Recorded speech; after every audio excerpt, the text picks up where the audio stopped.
Well, hello everyone, and welcome to another edition of Dynamics Fortnite Fridays. where we cover everything Dynamics great and small. Happy Halloween, Bart. Well, happy Halloween to you, Dan. You Yeah. going trick-or-treating tonight? Um no. And in No? fact, it's like so I moved in a new house last year in August or in Yep, August yep. through and then we bought like the big boxes of candy bars, right? So they get full size candy bars. So it's like we're gonna Wow. give out we're giving out good candy, right? But You we have should a get a very long reputation fast doing that. but we have a very long driveway. and Ah. um, and the kids decided it's like okay the juice isn't worth the squeeze. So how about you, Bart? We are planning to hand out candy as well, but Yeah, not going anywhere as far as I know, yeah, unless plans change. yeah, yeah. So yeah, I'm sticking at home and just kind of hanging out, but I'll have the light on and I'll have a bowl of big candy bars left over from last year. So when they open them up, hopefully you don't get that like the chocolate that's old that starts white and like nasty. So we'll see. Maybe I'll have to eat one or two just to see if it's still there, right? Sounds So like a good one. anyways, speaking of like jokes and joking around, do you got something for me, Bart? Oh, of course.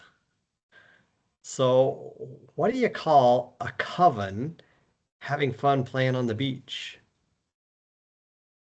Which way don't which wash? I don't know, Bart. What is it? Sandwiches. Sandwiches. Oh man, I went the wrong. Should have flipped that around. Sandwiches. That was pretty good. Okay, I have to admit, it's like that was one of the better jokes we've had recently, right? We're not really known for our quality there. So No, anyway, what no, do you no, got? What no. do you It's like got? yeah. Okay, so what do I? It's like I'm going to the dad joke cards again because I Of really course. this is fun for me. Okay. Oh, this is actually pretty good. Being from Microsoft, right? What's an astronaut's favorite part of a computer? The space bar. The space bar. Yeah, that was not bad. That's Okay, a pretty good one. okay, I like that okay. one. Yeah. It So could have so actually just said the keyboard, okay. been a little more So generic. But that's all right. That's all right. It's yeah, good. exactly. Even though our jokes were actually fairly reasonable this week, our content's much better. So what do you got for me, Bart? Well, I think there's going to be just a little bit of it since it's been a Yeah. month since we were together. So let's Yeah. share out the screen so people can watch along. And we'll jump right in. Awesome. So, nothing you have to configure on this one. This is just part of the platform. Power Pages now has an agent that is constantly scanning your Power Page when it's been published, looking for phishing attempts and other malicious things that might be going on. And it just starts generating notifications that the admin doesn't really get proactively notified on, but they do show up. Well, I guess they do. If it's bad enough, they will get alerted by email and Teams meetings, and it'll show up in the PPAC. So, again, just a nice feature that is there for Power Pages these days. This I just thought was good writing, so I threw it out there. Charles Lamanna, I'm sure he doesn't write it all himself, but that the three main reasons why Copilot Studio is the best way to write your agentic capabilities are it's intuitive for both business users and powerful for developers, secure for IT, kind of meets all of those parties that are interested in keeping their purview of things going with the right capabilities. It's very integrated and it will orchestrate what it does across everything in the Microsoft cloud, plus all sorts of rich third-party data access that we have through either MCP servers or connectors or any of that kind of stuff, with all the tools that the admins actually need to make sure that you have enterprise grade security, it can be governed, it's compliant, and all those kind of things. So I just thought that was a pretty well done little article, so I threw it out there. Copilot Studio, there's got to be a new one of these coming out any day that'll talk about all kinds of other cool stuff. So I'll just call out a few of the things that I thought were interesting in this September update.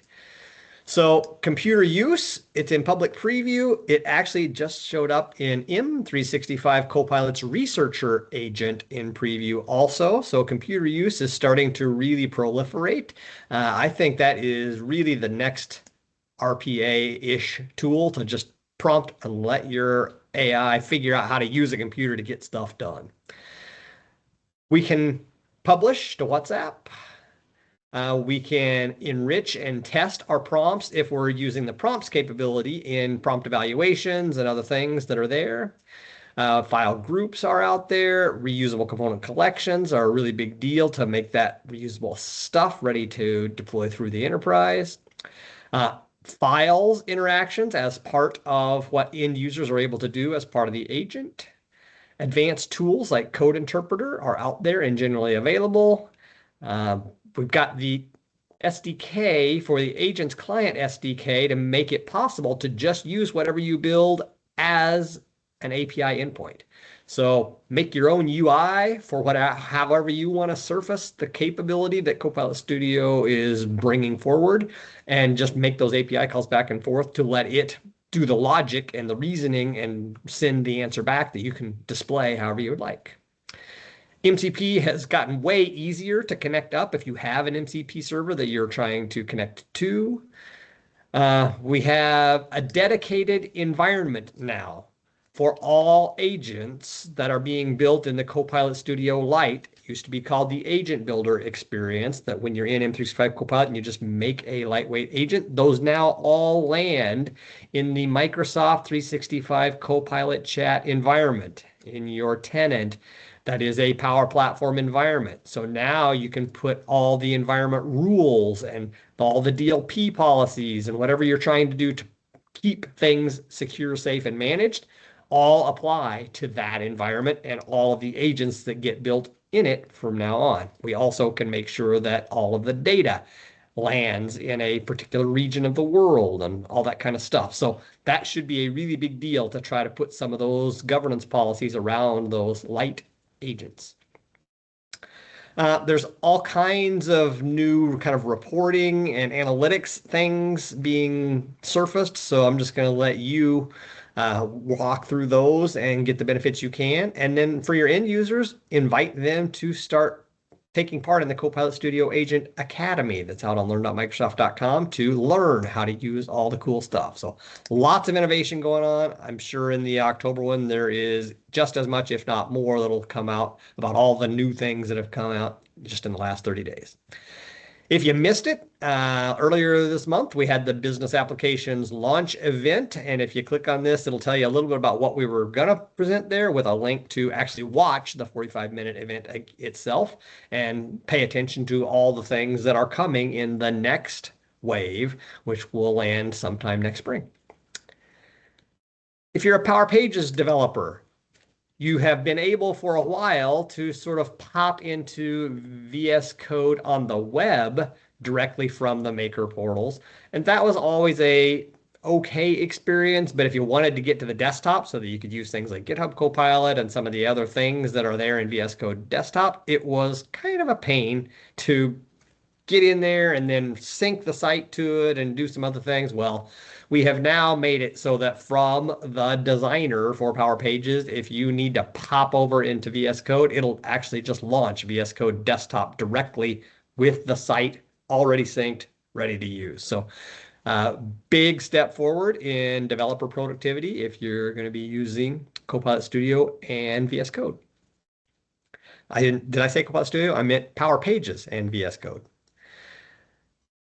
If you use Dataverse at scale, whether you are using it for CE apps, F&O apps that are syncing in there for dual write and other virtual tables, or whether you're using it just as Power Platform data storage, one of the things that almost everybody wants to do is report in a robust way on the data that's being stored in Dataverse. And with our Fabric Link capability, we have had the ability to sync all that data through basically shortcuts into the managed data lake that Microsoft manages into Fabric to make that kind of available in fairly near real time. But we had a couple of caveats that made that a little bit clunky. One of them was when you set up that link, especially if you did it from the Power Platform side instead of from the Fabric side, it just kind of auto-selected every table in Dataverse. And that wasn't what you wanted. You wanted to be able to select the appropriate tables. Finance and operations, you could go pick your tables, but now we can allow you to go remove a bunch of those tables that were auto-selected if this link was already set up and you want to just remove some and leave everything else alone. And very shortly, I haven't tested it just the last couple of days. It may be there by now, but very shortly, if you're setting up a brand new link, you should be able to just select what tables you want to enable it on as you're creating the link. A couple other quick things. You can now dedicate workspace identities to be managed identities on the Fabric side, and you can set up a service principal to do the integration and not have any user credentials being set up for any of those syncing algorithms. So those are a couple of things to make things a lot more secure. Last thing is the way it had worked before, and is still working that way if you haven't established something in just the last couple of weeks, is the traditional kind of format for how data made it into that managed data lake that we were shortcutting to. Well, if you cancel your existing Fabric link, if you've already set one up, and reestablish it, or if you just go create it now, that population of that data lake was at times taking up to a couple of hours to have the data land there so that it would be available in Fabric. And if you reestablish this with some extra processing horsepower that we threw at it with Fast Fabric, we are now seeing that reduced down to 5 to 15 minutes. So a lot closer to that real time that people are looking for. So pay attention if you are doing analytics on all of that data. COE Starter Kit, if you're using that, the October release is out. Download it, use it. If you're using Copilot Studio, the PowerCat team has publicly made some helpers. Sometimes it's just tutorials, and sometimes it's actually some code in here on what kinds of things you might actually be doing, but they're nice helpers, so I wanted to give you a link to them and let you go research and use those if you can. Also, that Copilot Studio team, the PowerCat Studio, whatever they're calling themselves, built some really nice learning journeys. So these are kind of in addition to that Copilot Studio Academy that I talked about earlier, that these Copilot Studio Labs are different ones that are kind of broken out by role, and use both. There's not a bad answer to learning and skilling and understanding how to do things at scale in these tools. If you are a Power Pages developer and you're using VS Code, the VS Code desktop now allows you to use CodeQL, a semantic code analysis engine that's part of GitHub that's available to you, to scan all of the code of your website and try to identify risks, especially in the security side of things. But it will look for vulnerabilities and help you remediate, and use GitHub Copilot to help you do what you need to do to enhance your code quality and be ready for the bad actors to attack your site and not be successful in doing it.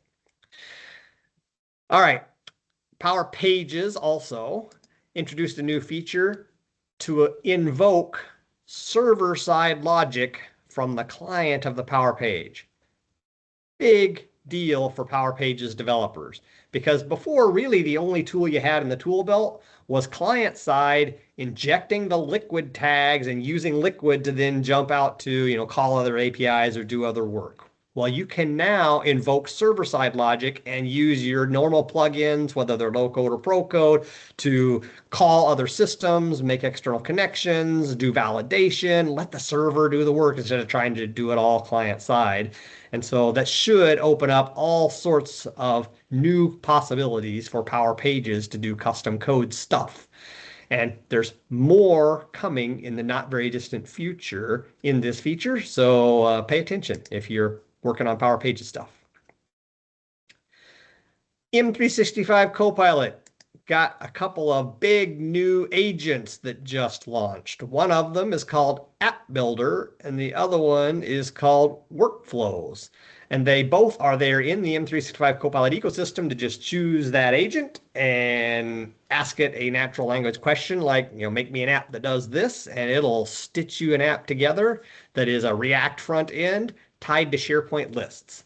So not as robust as the what Power Apps Plan will do for you in the Power Apps framework, because it will stitch things out in Dataverse for the data source and the React front end hosted by Power Apps. So this new one in the M365 Copilot is really meant for personal productivity situations of a end user trying to get their own stuff done with a kind of personal app, or maybe just shared with a couple of people, because it's not built on the robust tools. It's built on the M365 ecosystem. Same thing on the workflows.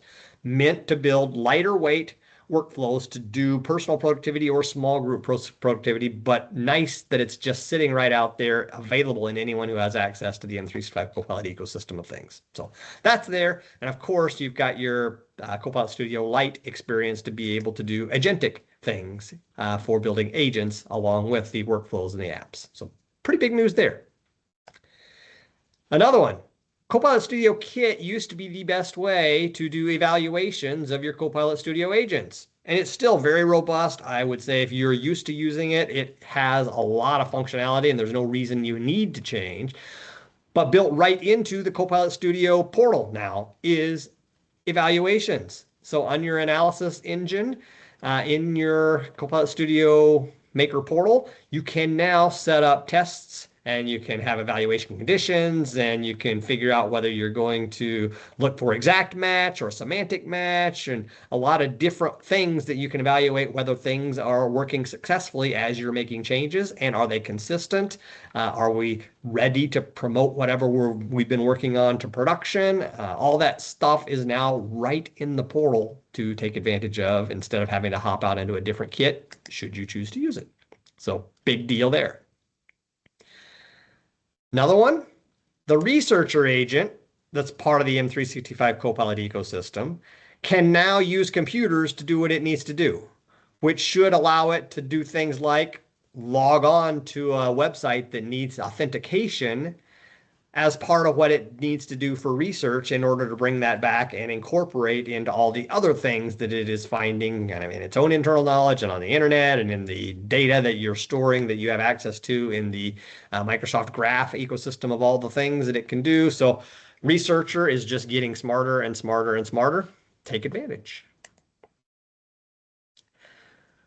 This one, I was pretty excited to see that there is now this hands-on lab to instantiate a Power Platform CLI-based MCP server. So it's an MCP server that understands the Power Platform CLI and can call it from an agentic framework as soon as you've instantiated that server, which should allow you to do some really cool things. And they've got some examples down here of what you might go do. And let's see, where was an interesting one? Yeah, show me the current tenant settings for trial environment creation, and it'll give you an output. Update my tenant to restrict developer environment creation to only admin. It'll just go do it.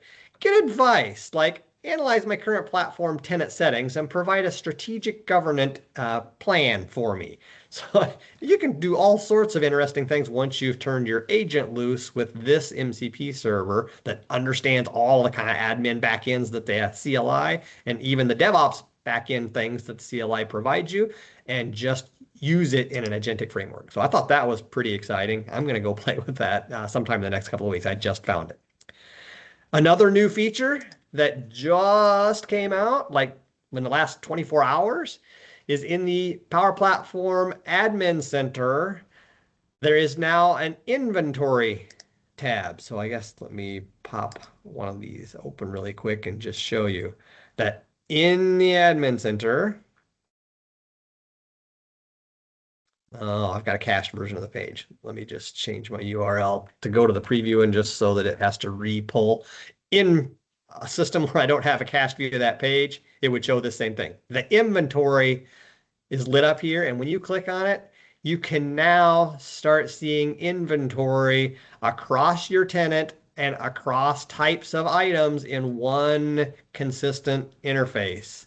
And you can filter it to say, I want to see, all Canvas apps or all app builder apps, so that brand new functionality that just came out, or just my agents. So how many agents do I have in my tenant right now? Well, I've got 3,578 of them. So my governance is not preventing creation, obviously.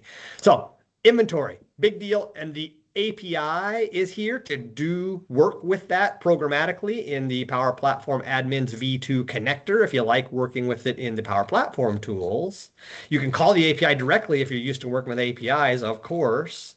And if you actually get down here, I think, well, I guess it's not showing up here. You can also call this from Azure.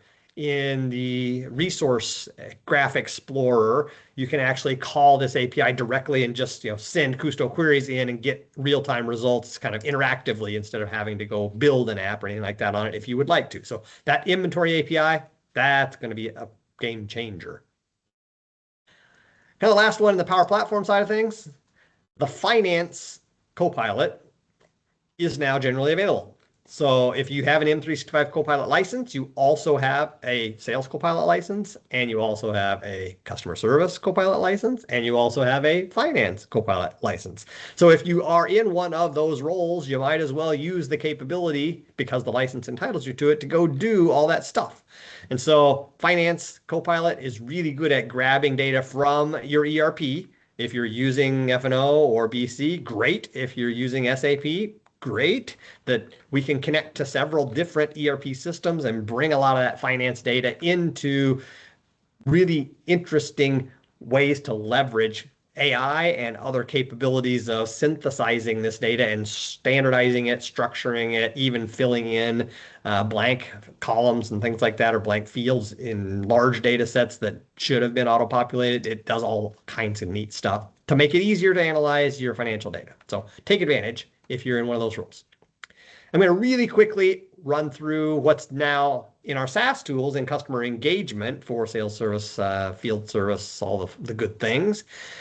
One of them is the activity feed of what your agents are doing on your behalf was kind of a sales only thing at first, and this is now an article that'll show you how to enable it and what you can start learning from it in terms of managing the agents that are working on your behalf to close cases and to look at knowledge and to evaluate quality and the other things that are part of that customer service functionality. See what's going on in those over time that you have access to. If you use field service, your bookings, which are really your calendar of what you have to go do, is now syncing with Outlook in a generally available format. It had been in preview for a while, but that integration is now fully supported and generally available. If you use Copilot Studio Agent in the IVR format, where it's doing voice interaction, we can now do data redaction in those voice agents to make sure that the transcripts of whatever it's talking about that might have some sensitive information in it, like payment information or social security numbers or anything else that you decide should be redacted, that you can now control that. If you are using our customer service workspace, one of the things you have access to are productivity tools. That's part of that platform. And in that customer service workspace, there's a lot of different ways that you can build out some somewhat custom tools to do specific things. And this is a pretty nice article to talk a little bit about how you might build some of those custom tools and what you might do with them in that particular use case. The sales research agent, a new part of our sales functionality. And we built this sales research agent to give both sellers and their managers much better tools to sort of evaluate their book of business, especially the pipeline and what's going on with the pipeline and where should they focus and where should they invest and all kinds of other things. And probably the biggest thing is we have established this thing called the sales research bench to try to figure out various LLMs are going to be able to analyze data coming out of a CRM system and give advice on things like your pipeline. And so we built this benchmark that has a 100-point scale and a whole bunch of different factors that it is looking at to see whether the outputs of this AI are helpful or not. And the Microsoft Sales Research Agent scored higher than GPT-5, higher than Claude Sonnet 4.5. It was a pretty robust test and a pretty robust output that was being delivered for being helpful. Now, granted, I'm going to sort of say that with a grain of salt. We created this new sales workbench, so it's not surprising that our agent did pretty well on it in terms of what we're evaluating. We kind of knew what the test scores were going to be based on. Over time, we'll have to see if we can keep that lead up. I hope so. This one is just a really nice summary of all the places that we have put agents in the Dynamics CE ecosystem. So we put them, of course, in Power Platform. We give you Copilot Studio to make changes to them and make your own agents, but we have a sales close agent. We have a sales research agent. We have a sales qualification agent. We have a quality evaluation agent. We have a case management agent, a customer knowledge management agent, a customer intent agent, a scheduling operations agent, an account reconciliation agent, a supplier communications agent, sales order agent, payables agent, time and expense agent, activity approvals agent. We just got agents that are pre-built for very specific purposes in the various tools that we have pulled forward that are made for you, that all you have to do is turn them on and make sure that your users are taking advantage of what they do. Most of what they do is autonomous and running in the background if you turn them on and are willing to make them autonomous to do those things. Otherwise, they're just good helper agents to empower your users of the tools with more data in real time. So thought that was worth just calling out. If you are using our CCAS product and you are either using the live chat channel or the WhatsApp channel, we now have the ability to use rich messaging to be able to put forms and gallery contents that allow people to have choices and pictures and clickable buttons and all kinds of stuff instead of just text being sent back. So if that entices you and you're using those functionalities, go take a look at what we can do with rich messaging in those channels. If you are a project service customer, and we know that Project Online, if you were using Project Online and Project Server capabilities that were based in SharePoint, that's all going away in under a year now. And that if you liked all of that functionality, we want you to take a peek at what's going on in project operations. And there's a pretty nice justification of all the things that you can do in Project Server that are the same as what you could do in Project Online and Project Server then, but enhanced with even more capabilities than you had there. And it's worth a read if you are in the project business.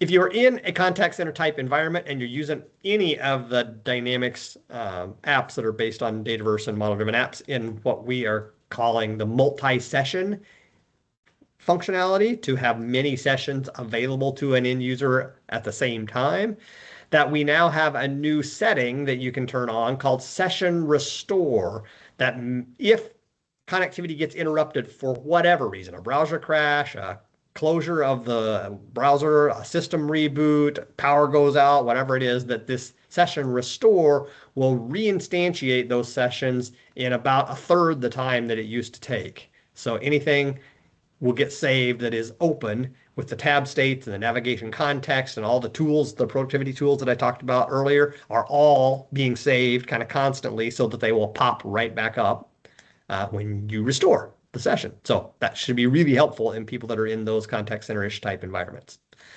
And my last one I had already mentioned, we have a quality evaluation agent, and this is really all about capturing the data about what the customer service reps or sales reps, if you're in a kind of a sales contact center type environment, are doing on these back-to-back calls or whatever other interaction channels that you are allowing them to interact through, and trying to help evaluate, are they doing quality work? Are they doing the kinds of things that you're wanting them to do? And you get to set up what the evaluation criteria is and kind of what the plan is, whether it's on demand or event based, for when it starts evaluating and who it's going to evaluate.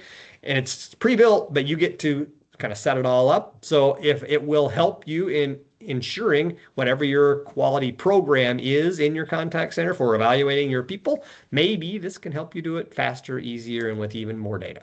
So that's my updates. Dan, sorry I took a full half hour to get through them, but No, we just we'll like let you you actually take covered a over. month of stuff in in a Right? short period of time. So like let's not worry about the time. Agreed. Um, so let's get over to some of the ERP centric content.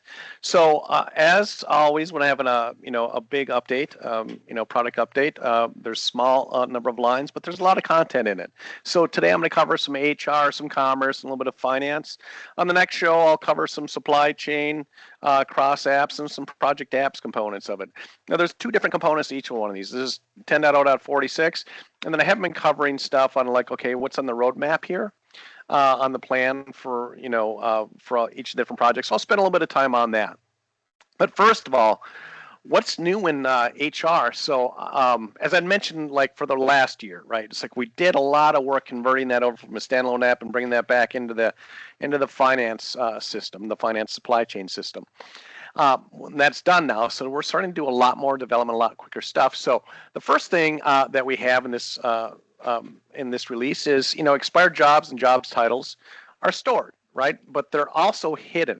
So if they're expired, they're hidden because you don't want to be able to see those. You want people to choose those or think that they can actually open that job title, because sometimes it's like you no longer need a typesetter in the mailroom anymore, or job titles change, but you still need those for reporting and historical information and compliance stuff. So we're actually expiring those and putting those in the system, but not allowing them to be seen.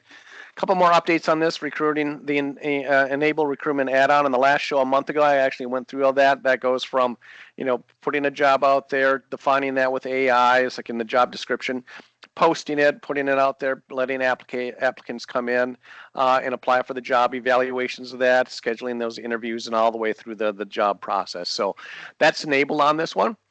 And now on the recruiting enhancements, it's like it allows you to do a recruitment request right through the positions. So there's a job and a position, right? So here's the job, but here's the individual position, because you might have multiple people in different positions within that job. It allows you to be able to do that directly through the position if you have an open rack. So it just simplifies it for everybody. So that's what's new in HR. But what's new in plan in HR? What direction are we headed with human resources? So first of all, it's like, we're going to, use that, that add-on for that service recruiting for service-centric organizations. So that is been released already. So as we already went through that, a little bit different from, resource-based, but it is still released, ability to link variable pay to positions. So oftentimes you'll have a matrix of what the job is and what the variable pay is. It's like when the bucket is, and we're able to put that into there. And then we also streamline the eligibility within the processing of that. So that's what's new in HR. Now, commerce, a little bit more interesting, at least to me. What's new in 10.0.46. So first of all, we've added some extensibility into it. And this, so you can generate like a SQL script to extend the functionality within that. Okay, so regular in finance and supply chain, not so bad. But when you go into commerce, if you actually want to put new tables in like commerce and headquarters and have that feed out to the e-commerce system or the POS system, the point of sale system, there's something called S jobs or P jobs. So it's like, so you can like actually synchronize those, because those have to be able to work offline. So that becomes a kind of a difficult coordination on that. Well, we actually simplified that within that extension for the SQL script, and enabled you to do that, so you can put something in headquarters and it'll sync up with the POS or the e-commerce system a lot easier. I've talked about the unified pricing before, but not in the context of commerce. So historically, finance and supply chain had their own pricing models. You had, trade agreements and sales agreements and things like that. And then Commerce had their own, but they could kind of use the sales agreements and price agreements, but they also had some advanced pricing on that. For instance, buy one get one, lease, buy 3 for $5, mix and match, and things like that. You buy $100, you get a 15% discount. $200, you get to 25% discount. Those type of things, right? Threshold things. Well, that was in Commerce, but not in finance and supply chain. Well, we put that in with the unified pricing, and I've talked about that in previous shows for finance and supply chain. Well, we're unifying that so it's like we don't have two different pricing models.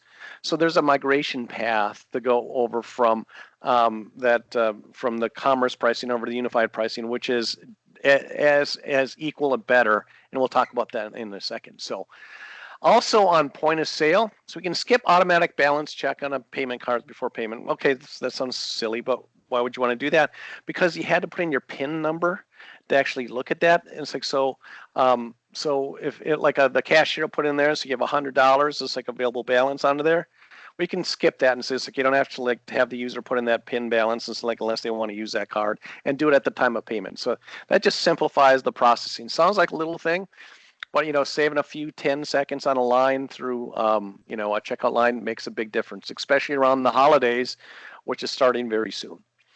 We're also able to create customer orders, payment links to Adyen. So it's like, so if somebody wants to buy something and you want to give them a link, and so it's like, you don't want to buy it today, I want to mull it over a little bit, you can send them a link, and they can actually pay for it and buy that through that link. And that actually keeps the original sales rep, because oftentimes, or not oftentimes, but time enough, sales reps and sales associates are actually affiliated with that order, and they get commissions from it. And you also have the metrics of when did they come in and do that thing, so you'd be able to track that. They also create a call center orders and created links to Adyen as well. So call center, you call in, right? But how many of you are comfortable giving your credit card information over a call center line? I used to be years ago, then I wised up, and now I'm not anymore. So I don't like to do that. So it's like you can actually send that person a link and so they can do that without displaying or discussing the credit card information over through a call center. Also, there's asynchronous payments for e-commerce. What this does, if somebody is going through a link in the e-commerce system, it's like, and they get the order in, it's like then something happens with the e-commerce site, and there's a glitch or something. It's like, so it allows make sure that we have the payment that is actually taken care of properly within that within the Adyen link and that process. Also, we do that through the call center. Two other things I want to talk about here on Commerce is the general availability of iOS and Android devices for offline. So with Windows devices, we can do that offline, but we wouldn't be able to do that with iOS or Android devices. Why is that important? Well, the first rule of brick and commerce is take an order no matter what, right? So even if the power's down, we want to be able to take an order, we want to be able to sell it. So if the internet goes down, if a fiber optic gets cut or something like that, it's like, so you have the Commerce Scale unit that allows you to be able to keep on doing things, but we can also do this online, offline with Android or iOS devices. So if you're at a kiosk or something like that, you can still run that. Also, we enabled the purge log and error files on that. So we can keep the transaction with that, but we can purge the log files and error files because you just don't need those for historical transaction and that history. So, a little bit more in the commerce, but the most important thing is the offline capability that we're allowing that now. A little bit in what's new and planned for commerce. So what's new and planned? So first of all, drive improvement efficiency with Copilot for merchandising. So it's like merchandising is like, how do I individually sell to somebody, right? It's like, so you might have a pin chant for a certain type of thing, a certain style that we can actually feed up to that. So we're using a lot more AI into that with the Copilot information. Also, there's a new Discover Retail Statements inside with Copilot. So that gives the summary statements within Copilots to say is to give you information about how each one of the stores or the POS devices are doing in regards to sales and payments. For omni-channel commerce, first of all, it's enable that migration to unified pricing. So we see that this is public previews this month. It's going to be general release in December. So again, that's a big deal. Now, with that, it allows you to do sales by like categories and things, which are additional things that you weren't able to do before. So, so you can actually get more features in that. Well, enable price attributes in POS and e-commerce. So it's like that's the attributes of like, okay, if it comes from this channel or it comes from this location or any attribute that you want to put into that. You can say it's like maybe we want to we're targeting this geographic area, so we want to give a 10% discount or this model of coming into it. That integrates back into it. Also enable asynchronous payment notifications in headquarters. So this is the disruptive payment. We talked a little bit about that. Async info for the commerce orders. Pay link to the call centers. We talked a little bit about that. That's going to be released in the 10.0.46. And then the pay support for the call centers, we talked about that's been released. But also with the store commerce, enabling the offline information. But the big one here is replace Bing Maps with Azure Maps on Commerce Apps. So years ago when we started doing this, everything was a Bing Map. And then all of a sudden it's like we're not investing at Microsoft in the Bing Maps. We're investing in Azure Maps and using that as our core. And then Bing Maps or the Bing, can you actually use anything for Azure? Well, that was a kind of an architectural change and a business process change. So it allows you to migrate any of the Bing Maps that you use for, within the e-commerce for delivery or anything else within the commerce system. So that's what to look out for in commerce. Couple things in that we have for finance. First, 10.0.46, and there's not a ton of feature updates in 10.0.46. So first of all, is like there's a QR code billing that's able for Switzerland, right? That's kind of a global studio type of component. But there's a lot of, I'm not going to call them bug fixes, but performance fixes. So we made it just more performant on the transaction page. We fixed an acquisition error. I'm not going to say bug, but there was through an error out there on the batch if it wasn't done properly. So you can actually run that out. There's a validation. There's a retained fixed asset when acquired through accounts payable invoice. So this allow you to, it's like if it's an accounts payable, they actually did a purchase order for that, and what's the name of that asset, we can actually ingest that right into the fixed asset. There's some correcting the behavior on transactions from sold. So it's like if you disposition an asset, but if it's purchased through through the acquisition through purchase order, it gives you an error. We fix that. This one I talked about a month ago with the fixed assets. We're allowing that transfer between intercompany, which we didn't really do before, and that's a lot of work on a fixed asset. So we're allowing that, but we're also creating a data entity for that, so we can, it's easily reported upon and utilized within the Dataverse.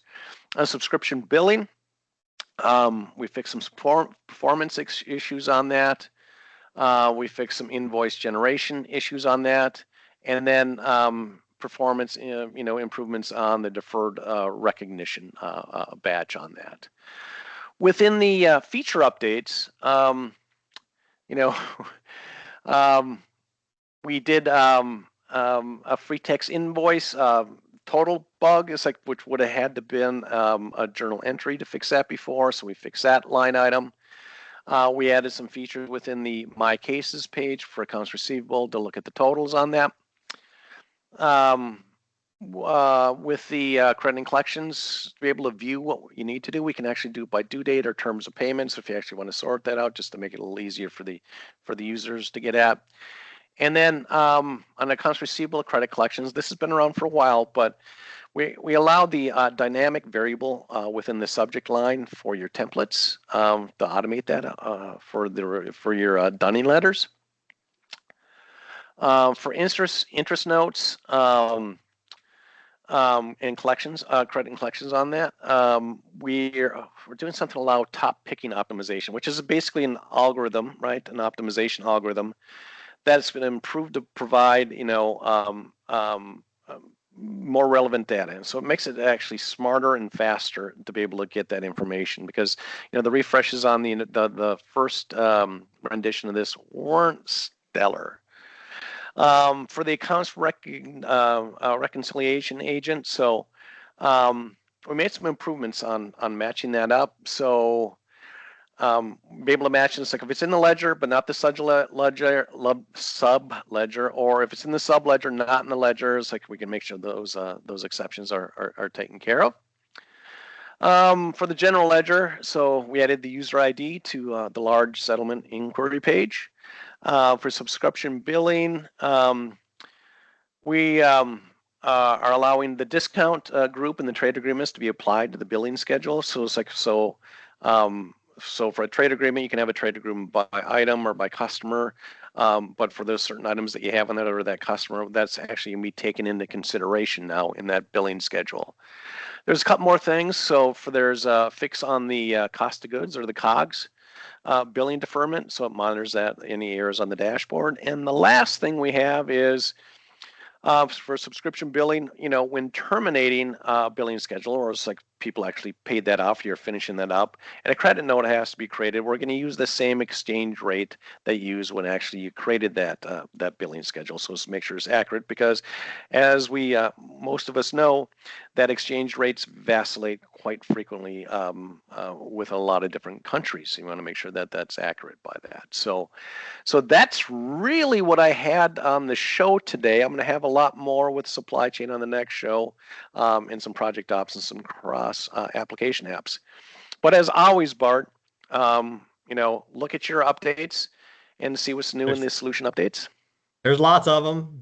Yeah. We've had a month's worth, so pay attention. There's a lot of good ones out there, including things like the Copilot Studio Kit has an update. I talked about Center of Excellence Toolkit having an update, so pay attention. And Dan, it sounded like there were a lot of updates already, and you got a bunch more coming. So we'll see everybody. Well, you won't be here 2 weeks from now. I'm going to try to still have a show, and you'll send somebody in your stead to cover some of the rest of these ERP concepts. I'll have a better and funnier joke teller on the next show. So on that note, right. I think we'll see everybody soon. That sounds great. Have a good one. Take care.